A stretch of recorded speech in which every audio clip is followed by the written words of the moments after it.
Donc ça aussi, l'immobilier pour moi, Asuncion est sous-coté. Vous le savez très bien, moins on en parle, mieux c'est, et ça va pour tout dans la vie. Que ce soit pour les relations, pour le business, pour tout. Ouais, mais une carte de résident au Panama, c'est beaucoup plus cher qu'au Paraguay. Pour moi, d'ici 5 ans, il va y avoir des restrictions. Hola, Sébastien de Résident Paraguay, et aujourd'hui, on va aborder un sujet. Est-ce que le Paraguay est surcoté ou sous-coté? Alors je pense que vous savez déjà un peu mon point de vue par rapport à ça, mais je vais essayer de l'expliquer un peu plus et de donner des points qui sont pour moi importants à souligner et qui peuvent peut-être vous aider à faire votre décision. Encore une fois, on n'est pas au Paraguay en ce moment, on est au Portugal, à Portimão, on est à la Marina. C'est mon dernier jour au Portugal, retour en France demain, et dans à peine 10 jours, je vais être dans un pays qui va être assez cocasse. Je dis rien pour l'instant, mais la prochaine vidéo qui sortira sur Résident Paraguay, vous verrez, ça sera totalement un autre décor. Enfin bref, revenons à notre sujet principal, Paraguay sous-coté, surcoté. Alors, dans un premier temps, moi j'ai envie de dire, bien sûr, c'est sous-coté. Hop, vidéo finie, vous pouvez retourner faire autre chose. Je blague. J'ai envie de dire que c'est sous-coté, mais pourquoi le Paraguay pour moi est sous-coté?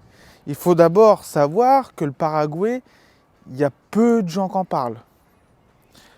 C'est un pays qui n'est pas du tout sous les projecteurs.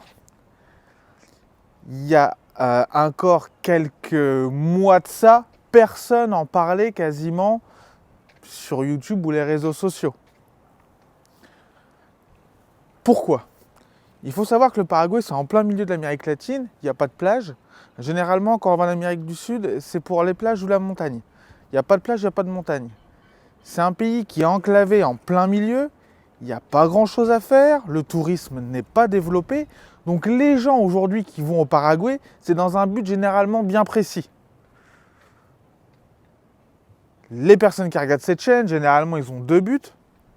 Le premier, c'est obtenir la carte de résident, et le deuxième, c'est s'expatrier dans un pays tranquille où justement on peut vivre sans trop de soucis.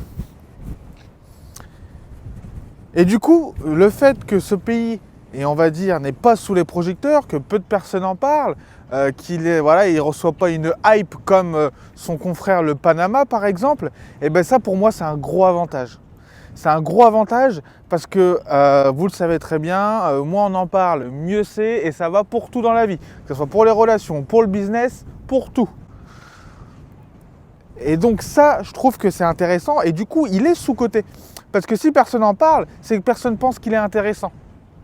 Donc à partir de ce moment-là, le Paraguay est sous-coté. Totalement. Maintenant, voilà, il n'est pas sous le feu des projecteurs, ça c'est super.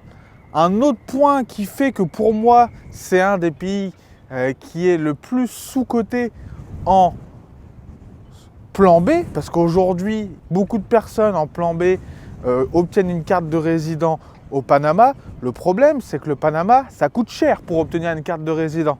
À l'heure où je vous parle, c'est un billet de 10 000 euros. Avant, c'était beaucoup moins cher. Aujourd'hui, une carte de résident au Paraguay, c'est 4-5 fois moins cher. Donc à partir de ce moment-là, encore une fois, Paraguay complètement sous-coté. On n'y pense même pas. On se dit, tout le monde parle du Panama, il faut aller au Panama. Ouais, mais une carte de résident au Panama, c'est beaucoup plus cher qu'au Paraguay. Ok? Quelque chose aussi qui est intéressant, ça va être la flexibilité du pays. Une fois qu'on a sa carte de résident permanent, on peut visiter le Paraguay seulement une fois tous les 3 ans. C'est pas magnifique? Un plan B où on n'a pas besoin d'y aller tous les ans. Il y a d'autres pays, vous devez y aller tous les ans pour garder votre carte de résident. Sinon, vous n'avez rien du tout. Ou alors, il faut investir 100 000 euros dans un bâtiment pour ne pas avoir besoin d'y aller sans cesse. Et ça, moi, je trouve ça affolant que personne n'en parle. Il y a très peu de gens qui en parlent. Peut-être parce qu'il y a très peu de gens qui sont au courant de ça. Mais si les 3/4 des gens connaissaient cette carte de résident sans quasiment aucune contrainte. Alors, peut-être, oui, il y aurait beaucoup plus de gens, mais remarque, c'est pas plus mal qu'il n'y en ait pas beaucoup. Comme ça, ça évite que ça soit tous trop sous les projecteurs. Alors là, vous allez me dire, Sébastien, t'es gentil, tu fais une vidéo, tu fais une chaîne YouTube pour parler du Paraguay. Oui, je parle du Paraguay, oui. Du coup, il y a des gens qui viennent au Paraguay, qui viennent s'expatrier, mais on n'est pas mainstream. On n'est pas sur une chaîne qui fait des centaines de milliers de vues, on s'en fiche. On est sur de la niche. On fait 200, 300, 400 vues, 500 vues. Moi, ça me suffit. Je ne suis pas là pour avoir une chaîne YouTube qui fait des dizaines et des centaines de milliers de vues. Sinon, je ne ferais pas ce type de contenu. Je pense que vous l'avez compris. Cette chaîne, elle est faite pour aider les personnes qui ont un peu les mêmes besoins, les mêmes mentalités que moi, que d'autres personnes. Et on est dans le spécifique, on est dans le précis. Donc c'est pas, voilà, faire une chaîne YouTube là-dessus, c'est pas ça qui va poser problème. Un autre point qui est aussi pour moi sous-coté au Paraguay, c'est l'immobilier. Alors attention, n'allez pas me faire dire ce que je n'ai pas dit. L'immobilier à Asunción peut être cher par rapport au marché. Ça, il faut être conscient de ça. Par contre, vous pouvez avoir votre studio, une chambre, dans un très beau quartier pour 70 000 euros. Vous pouvez avoir un studio, voilà, avec la chambre et tout, dans la même pièce, près d'un beau quartier, pour 25-30 000 euros. Donc c'est quand même abordable et avantageux pour les personnes qui veulent investir et qui n'ont pas forcément 100 000, 200 000 à mettre. Donc ça aussi, l'immobilier pour moi, Asunción est sous-coté, bien sûr. Il peut être cher quand on fait une étude de marché. On se dit, ah ouais, mais non, mais normalement, ça devrait valoir moins. Oui, ça devrait valoir moins, mais ça vaut quand même pas grand-chose quand même. Et surtout que le Paraguay, c'est comme ça.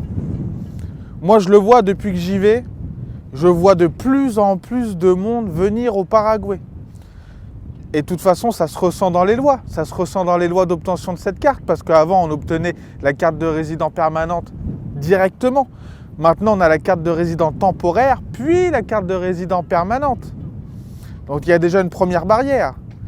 Ils ont essayé de mettre en place un visa consulaire aussi pour pouvoir freiner les choses. Il y a quelques semaines, tout d'un coup, on nous demande un nouveau document pour identifier encore en plus le casier judiciaire qu'on ne nous demandait pas avant. Voilà. C'est pour ça aussi que les personnes qui veulent venir faire leur carte de résident, il ne faut pas attendre trop longtemps. Parce que pour moi, d'ici 5 ans, il va y avoir des restrictions. Soit ça va coûter beaucoup plus cher, ou soit il y aura voilà, un peu plus de choses à montrer pour venir au Paraguay et devenir résident. Sur une période, voilà, c'est ce que je pense. Pourquoi ? Parce qu'aujourd'hui, un pays qui offre une carte de résident pas chère, avec autant de flexibilité, il n'y en a pas, c'est le seul pays. Et généralement, plus il y a de gens qui vont arriver et plus ils vont commencer à serrer les vis. Parce qu'il ne faut pas qu'il y ait n'importe qui vienne non plus.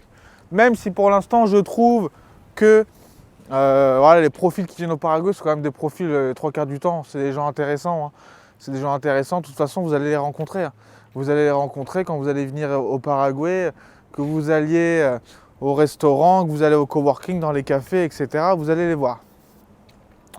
Enfin bref, du coup, un autre point.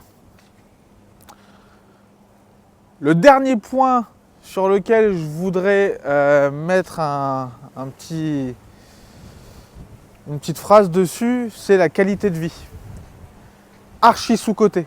Enfin, je pense dans la mentalité des gens, archi sous-coté. Pourquoi ? Parce que quand vous allez parler du Paraguay à quelqu'un qui n'a pas l'habitude du Paraguay, qui ne connaît pas le Paraguay, il ne va pas s'imaginer que pour 600, 700 euros par mois, vous avez un appartement dans un immeuble avec piscine, salle de sport, terrasse, etc. Il ne va pas l'imaginer ça, forcément. Parce qu'il ne va peut-être pas se rendre compte qu'il y a ce type de bâtiments, ce type d'immeubles qui sont disponibles. Archi sous-coté. Pour 600-700 balles, vous avez un studio ou un appartement, une chambre. pour 800-900 euros, vous avez un 2 chambres, vous avez salle de sport, piscine, terrasse. En France, ça n'existe pas. La qualité de vie est vraiment sympathique.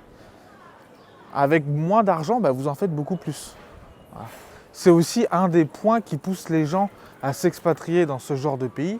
C'est parce qu'on peut avoir une qualité de vie beaucoup plus élevée pour moins de thunes dépensées. Et ça, voilà, ça plaît, c'est normal.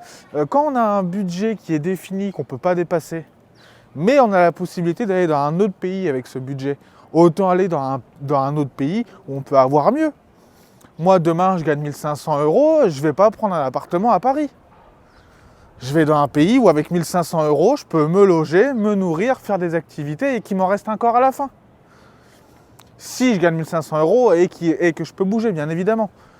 Mais voilà, je pense que tous ces points-là, dans la tête des gens, c'est archi sous-coté le Paraguay. Je pense qu'ils ne se rendent pas compte des avantages qu'on peut avoir et de la qualité de vie qu'il y a sur place. Enfin bref, vous l'auriez compris, pour moi le Paraguay est archi sous-coté et tant mieux. Tant qu'il est sous-coté, les avantages, on continuera à les avoir. On continuera à ne pas être sous le feu des projecteurs. On continuera à rester entre nous, à créer notre communauté, à s'entraider, à aller de l'avant, etc. Si ça vous intéresse d'obtenir une carte de résident au Paraguay, de connaître les avantages, le processus, etc., vous allez dans la description, il y a un lien, c'est totalement gratos. Vous renseignez votre email, vous allez avoir une vidéo qui explique tout ça. Il y a d'autres liens aussi où vous pouvez avoir directement l'accès à la formation, au service de carte de résident, etc. Tout ça est dans la description. Sur ce, je vous laisse. C'était la dernière vidéo au Portugal. Semaine prochaine, on sera dans un pays, j'en dis pas plus, vous verrez, mais il n'y aura pas de palmier, c'est tout ce que je peux vous dire. Allez, on se dit à bientôt, ciao.